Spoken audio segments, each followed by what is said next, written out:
আসসালামু আলাইকুম প্রিয় দর্শক, অন্নমঞ্চের আলাপ চাইতে আপনাদের সকলকে আমন্ত্রণ জানাচ্ছি। গোরের বাংলাদেশ সফর, ঢাকা, দিল্লি, ওয়াশিংটন ত্রিভুজ, শেখ হাসিনার ফেরা নিয়ে বার্তা এবং তারেকের ভবিষ্যৎ, এই বিষয়গুলি নিয়ে আজকের আলোচনা। প্রথমে দেখা যাক আমেরিকার কি মানসিক, কেন এলেন সার্জিও গোর বাংলাদেশের ঢাকা সফরে। সেটা দেখুন, আন্তর্জাতিক কূটনীতিতে অনেক গুরুত্বপূর্ণ বৈঠকে প্রকৃত বিষয়বস্তু কখনো প্রেস বিজ্ঞপ্তিতে লেখা থাকে না। যৌথ বিবৃতিতে সাধারণত থাকে সৌজন্যের ভাষা, যেমন দুই দেশের বন্ধুত্ব আরো জোরদার হবে, সহযোগিতা বৃদ্ধি পাবে, গঠনমূলক আলোচনা হয়েছে, এই ধরনের বাক্য। কিন্তু একজন অনুসন্ধানী সাংবাদিকের কাজ সেখানেই শেষ হয় না। তিনি খোঁজেন কারা বৈঠকে ছিলেন, কারা ছিলেন না, বৈঠক কতক্ষণ চলল, কোন পর্যায়ে দরজা বন্ধ হলো, এরপর কার মুখের অভিব্যক্তি বদলে গেল। এই প্রশ্নগুলোর উত্তর অনেক সময় সরকারি বিবৃতির চেয়েও বেশি গুরুত্বপূর্ণ হয়ে ওঠে। আজ আমরা ঠিক সেই দৃষ্টিকোণ থেকেই সার্জিও গোরের ঢাকা সফরকে বিশ্লেষণ করব। প্রথমে দেখা যাক যে কেন বাংলাদেশ কেন এখন যুক্তরাষ্ট্রের বিশেষ আগ্রহের কেন্দ্র। দক্ষিণ এশিয়ার কৌশলগত মানচিত্র গত কয়েক বছরে দ্রুত বদলেছে। ভারত এখন যুক্তরাষ্ট্রের গুরুত্বপূর্ণ অংশীদার। চীন ভারত মহাসাগর এবং বঙ্গোপসাগরে তার উপস্থিতি বাড়ানোর চেষ্টা করছে। মিয়ানমার অস্থিতিশীল, রোহিঙ্গা সংকট এখনো অমীমাংসিত। এই পরিস্থিতিতে বাংলাদেশের ভৌগোলিক অবস্থান আগের যে কোনো সময়ের তুলনায় অনেক বেশি গুরুত্বপূর্ণ হয়ে উঠেছে। এখন বাংলাদেশ কেবল একটি বাজার নয়, বাংলাদেশ এখন একটা জিও স্ট্র্যাটেজিক স্পেস।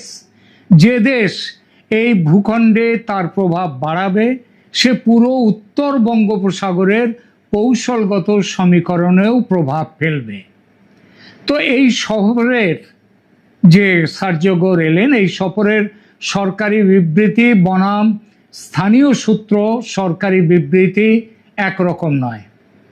এখানে বলা হয়েছে দ্বিপাক্ষিক সম্পর্ক, অর্থনীতি, আঞ্চলিক সহযোগিতা এবং পারস্পরিক স্বার্থ নিয়ে আলোচনা হয়েছে। এখানে নতুন কিছু নেই।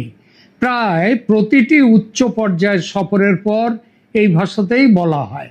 কিন্তু স্থানীয় প্রশাসনিক সূত্র থেকে যে তথ্য পাওয়া যাচ্ছে তা যদি সঠিক হয়ে থাকে, এবং সঠিক হওয়ার সম্ভাবনাই বেশি, কারণ তার যে খবরগুলো আসছে সেই খবরগুলোতে দাবি হচ্ছে এক পর্যায়ে এখানে বৈঠকে বসেছিলেন সার্জিও গোরের সাথে বাংলাদেশের পররাষ্ট্রমন্ত্রী খলিলুর রহমান এবং প্রধানমন্ত্রীর উপদেষ্টা হুমায়ুন কবির, এবং তাদের আলোচনা চলবার সময় এক সময়ে হুমায়ুন কবিরকে বাইরে পাঠানো হয়। এরপর প্রায় 20 মিনিট সার্জিও গোর এবং খলিলুর রহমান একান্তে আলোচনা করেন। এই তথ্য প্রকাশ্যে স্বাধীনভাবে যাচাই করা সম্ভব হয়নি, তবে ঘটনাটি সত্য এবং এর কূটনৈতিক তাৎপর্য অনেক। কেন একান্ত বৈঠক, কেন হুমায়ুন কবিরকে সেখান থেকে থাকতে দেয়া হলো না, বার করে দেয়া হলো? কূটনীতিতে একান্ত বৈঠক অস্বাভাবিক নয়, তবে এর কারণ বিভিন্ন হতে পারে। প্রথম কারণ, সংবেদনশীল গোয়েন্দা তথ্য আদান প্রদান হতে পারে। দ্বিতীয়, অন্য কোনো রাষ্ট্র সম্পর্কে মূল্যায়ন। তৃতীয়, এমন রাজনৈতিক বার্তা যেটা সীমিত পর্যায়ের মানুষের মধ্যেই প্রাথমিক স্তরে রাখতে চাওয়া হয়। এই তিনটির কোনটি এখানে প্রযোজ্য ছিল সেটি আমরা জানি না, কিন্তু এইটুকু বুঝতে পারছি যে খলিলুর রহমান তিনি আমেরিকার অনেক কাছের মানুষ, আমেরিকার অনেক বিশ্বস্ত মানুষ, যেটা হুমায়ুন কবির নন। সেই জন্যে তিনি প্রধানমন্ত্রীর উপদেষ্টা হলেও তাকে ওই একান্ত বৈঠকে রাখা হয়নি। আন্তর্জাতিক কূটনৈতিক রীতিতে এটা কিন্তু খুব সাধারণ ব্যাপার নয়। এইবার আলোচনা, আর সব থেকে বড় কথা হচ্ছে সেই মিটিং থেকে বেরোবার পর সেখানে যখন সাংবাদিকরা যখন খলিলুর রহমানকে প্রশ্ন করতে থাকলেন, তার উত্তরে খলিলুর রহমান সঠিক জবাব, সমস্ত জবাব এড়িয়ে গেছেন। এবং আরও বড় কথা, তিনি একটা সময় রেগেও গেছেন সাংবাদিকদের ওপর, এবং তার যে বডি ল্যাঙ্গুয়েজ, শরীরী ভাষা, সেটা খুব একটা স্বাভাবিক লাগছিল না। আরও একটা কথা, সেটা হচ্ছে সার্জিও গোরের সম্মানার্থে নৈশভোজের আয়োজন করা হয়েছিল, কিন্তু তিনি সে নৈশভোজে যোগদান করেননি। কেন যোগদান করেননি এটাও কিন্তু খুব স্বাভাবিক ঘটনা নয়। তার মধ্যে দিয়ে কি তিনি এটাই বুঝিয়ে দিতে চাইছেন যে তিনি হাই হ্যালো কিংবা সামাজিকতা রক্ষা করতে আসেননি, তিনি কাজের কাজ করতে এসছেন? এখন এই কাজের কাজটা কি? এখানে সরাসরি কোনো সরকারি নিশ্চিতকরণ নেই, তবে সামগ্রিক ভূ রাজনীতি বিচার করলে বিষয়টি প্রশ্নের অপেক্ষা রাখে না যে আলোচনার মূল বিষয় কি ছিল। স্বাভাবিকভাবেই চীন। গত কয়েক বছরে বাংলাদেশে চীনের বিনিয়োগ ভীষণভাবে বেড়েছে, অবকাঠামো প্রকল্প বেড়েছে, বন্দর উন্নয়ন হয়েছে, বিদ্যুৎ প্রকল্প হয়েছে। চীনের অর্থনৈতিক উপস্থিতি এখন বাংলাদেশে খুবই দৃশ্যমান। অন্যদিকে যুক্তরাষ্ট্র চায় বাংলাদেশ যেন চীনের সঙ্গে সম্পর্ক রাখলেও সম্পূর্ণ কৌশলগত নির্ভরতায় না পৌঁছে যায়, অর্থাৎ সেখানে যেন একটা ফারাক থাকে। এই উদ্বেগ শুধু বাংলাদেশের ক্ষেত্রেই যে আমেরিকার আছে তা নয়, শ্রীলঙ্কা, মালদ্বীপ, নেপাল সব ক্ষেত্রেই একই ধরনের কৌশল দেখা যায়। ধারণা করা হচ্ছে যে চীন থেকে যুদ্ধ বিমান ক্রয়, সমরাস্ত্র ক্রয়, ড্রোন কারখানা নির্মাণ, তিস্তা বাঁধ প্রকল্প, আরও বহুবিধ প্রকল্প নিয়ে আমেরিকা ক্ষুণ্ণ এবং ক্ষুব্ধ। ঢাকা সফরের নেপথ্যে তাহলে কি এখানে বলা হয়েছে যে গৌর তিনি কি বলতে চাইলেন, সার্জিও গোর, যে চীনের সাথে সম্পর্ক উন্নয়ন করা এক ধীরে ফারাক রেখে, নইলে সমস্যা আছে। এটা তো একটা দিক চীন, আর এক দিক রয়েছে দিল্লি। ঢাকা সফরের নেপথ্যে কি দিল্লি আছে? কেন ভারত একটি সমীকরণের কেন্দ্রবিন্দু হয়ে উঠছে? সার্জিও গোরের ঢাকা সফরকে যদি শুধুমাত্র বাংলাদেশ যুক্তরাষ্ট্র দ্বিপাক্ষিক সম্পর্কের দৃষ্টিতে দেখি, তাহলে ছবির একটা বড় অংশ অদৃশ্য থেকে যাবে। কারণ আজকের ইন্দো প্যাসিফিক কৌশলে যুক্তরাষ্ট্রের সবচেয়ে গুরুত্বপূর্ণ আঞ্চলিক অংশীদার হলো ভারত। গত এক দশকে ওয়াশিংটন ও নয়াদিল্লির সম্পর্ক শুধু প্রতিরক্ষা সহযোগিতায় সীমাবদ্ধ নেই। কোয়াড, সামুদ্রিক নিরাপত্তা, উন্নত প্রযুক্তি, গোয়েন্দা তথ্য বিনিময়, সরবরাহ শৃঙ্খল, সেমিকন্ডাক্টর এবং চীনের ক্রমবর্ধমান প্রভাব মোকাবিলা করা, সব ক্ষেত্রেই আমেরিকা ভারতের সমন্বয় অনেক গভীর হয়েছে। এই প্রেক্ষাপটে বাংলাদেশের গুরুত্ব বদলে গেছে।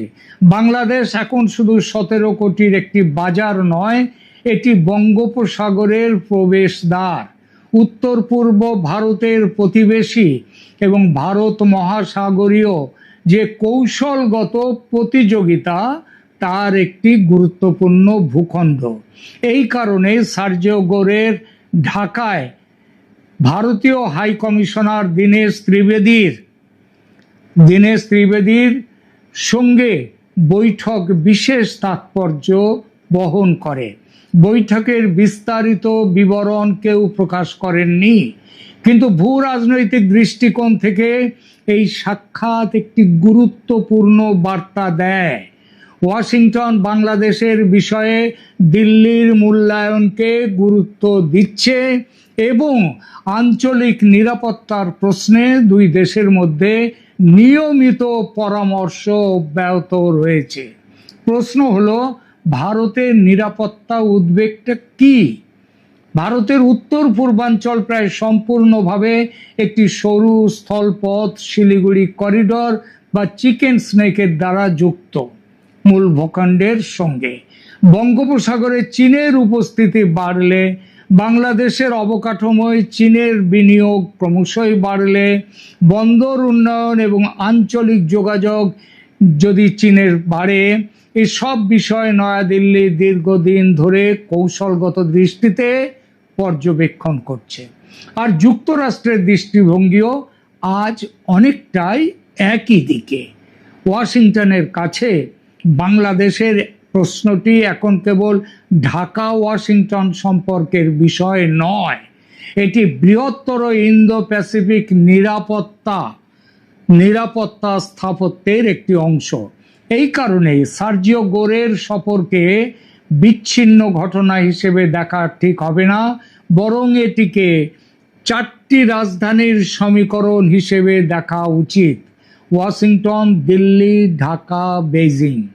এই চারটি রাজধানীর সিদ্ধান্ত আগামী কয়েক বছরে শুধু বাংলাদেশের পররাষ্ট্র নীতি নয়, সমগ্র পূর্ব ভারত মহাসাগরীয় অঞ্চলের কৌশলগত ভারসাম্য প্রভাবিত করবে।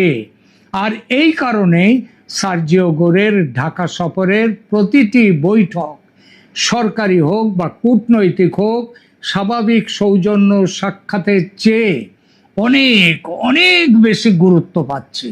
আমার মতে এই গুরুত্ব ভারতের এই অংশটি একটা বড় বিশ্লেষণ। এর সঙ্গে আরও খুব স্বাভাবিকভাবেই চলে এসেছে, যেটা দিল্লির সাউথ ব্লকে থেকে বিশেষ সূত্র থেকে আমি জানতে পেরেছি। সেটা হলো শেখ হাসিনা প্রসঙ্গে একটি নীরব কূটনীতি চালাতে সার্জিও গোর ঢাকায় এসেছেন। এটা তার অন্যতম কারণ। সাম্প্রতিক সময়ে কূটনৈতিক মহলের কিছু অনানুষ্ঠানিক আলোচনায় এমন একটি সম্ভাবনার কথা শোনা যাচ্ছে যে, যা এখনো কোনো সরকার আনুষ্ঠানিকভাবে স্বীকার করেনি এবং যার স্বাধীন ও প্রকাশ্য প্রমাণও পাওয়া যায়নি, সেই আলোচনার মূল বক্তব্য হলো বাংলাদেশের দীর্ঘমেয়াদী রাজনৈতিক স্থিতিশীলতা নিয়ে ভারত ও যুক্তরাষ্ট্রের মধ্যে নীরব পর্যায়ে, মানে বাইরে কোনো প্রকাশ নেই, বেশ কিছু ধরনের সমন্বয় বা বোঝাপড়া হয়েছে।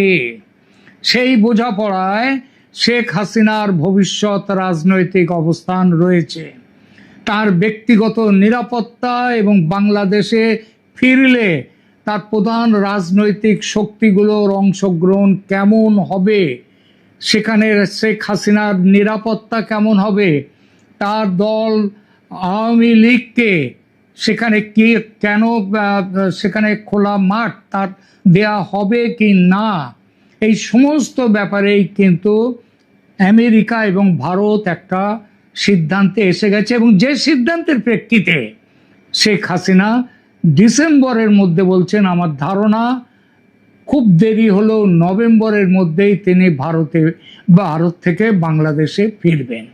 এবং এই ফেরাটায় যাতে শেখ হাসিনার নিরাপত্তা নিশ্চিত করা হয়, সেই ব্যাপারে সার্জিও গোর বাংলাদেশকে নির্দেশ দিতে এসেছেন। এবং শুধু তাই না, তিনি পৌঁছবার পর যেন আওয়ামী লীগের ওপর থেকে নিষেধাজ্ঞা তুলে নেওয়া হয়, এই মানে এটাকে কি বলবো, অনুরোধ বলবো না, এটাকে বলবো এই আদেশটাও দেওয়ার জন্যে বাংলাদেশে এসছেন সার্জিও গোর। যুক্তরাষ্ট্রের কাছে বাংলাদেশ এখন অত্যন্ত গুরুত্বপূর্ণ অংশ। তাদের অগ্রাধিকার হলো এই অঞ্চলে এমন পরিস্থিতি তৈরি না হওয়া যাতে বহিরাগত শক্তির প্রভাব অস্বাভাবিকভাবে বৃদ্ধি পায়, এখানে রাজনৈতিক সংকট তৈরি হয়, এখানে ধর্মীয় সংকট তৈরি হয়।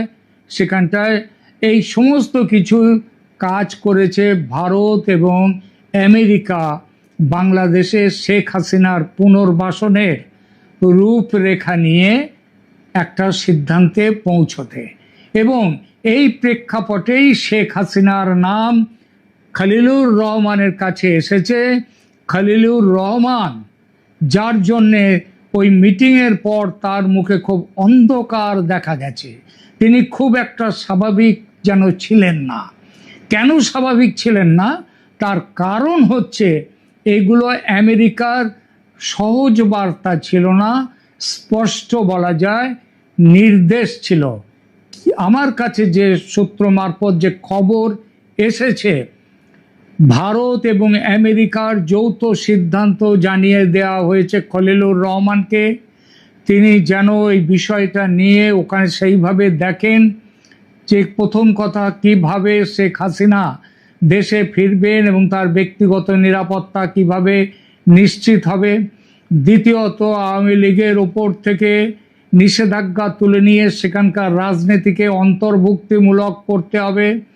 তৃতীয়, রাষ্ট্রীয় প্রতিষ্ঠানগুলো কিভাবে সেই পরিবর্তন সামাল দেবে, কারণ এই নিয়ে যদি ওখানে কোনো গোলমাল হয়, সেই গোলমাল কিন্তু সামলাতে হবে বিএনপি সরকারকে, তারেক রহমান সরকারকে।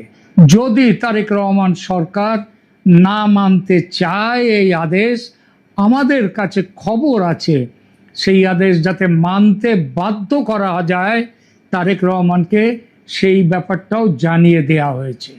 কি সেই ব্যাপার?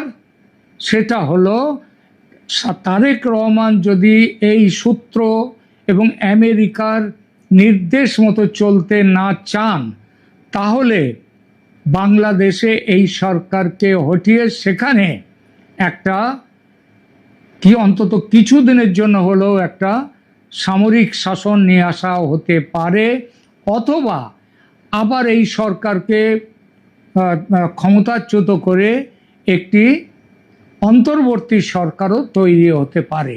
আর এই কথাগুলো শোনার পর থেকেই খলিলুর রহমানের রক্তচাপ বেড়ে গেছে। আমরা আগামী কয়েকটা দিন, আগামী কিছু দিন, অন্তত একটি মাস আমাদের খুব সতর্ক হয়ে অপেক্ষা করতে হবে। আগস্ট মাস পড়ে গেছে, আগস্ট চলে যাবে, ততদিনে বৃষ্টি থেমে যাবে। সেপ্টেম্বরে মোটামুটিভাবে বৃষ্টি কমে গেছে এবং সেপ্টেম্বরের পরে অক্টোবর নাগাদ, সেপ্টেম্বর অক্টোবর খুব সম্ভব শেখ হাসিনা বাংলাদেশে ফিরছেন। এখনকার মতো এইটুকুই। ধন্যবাদ।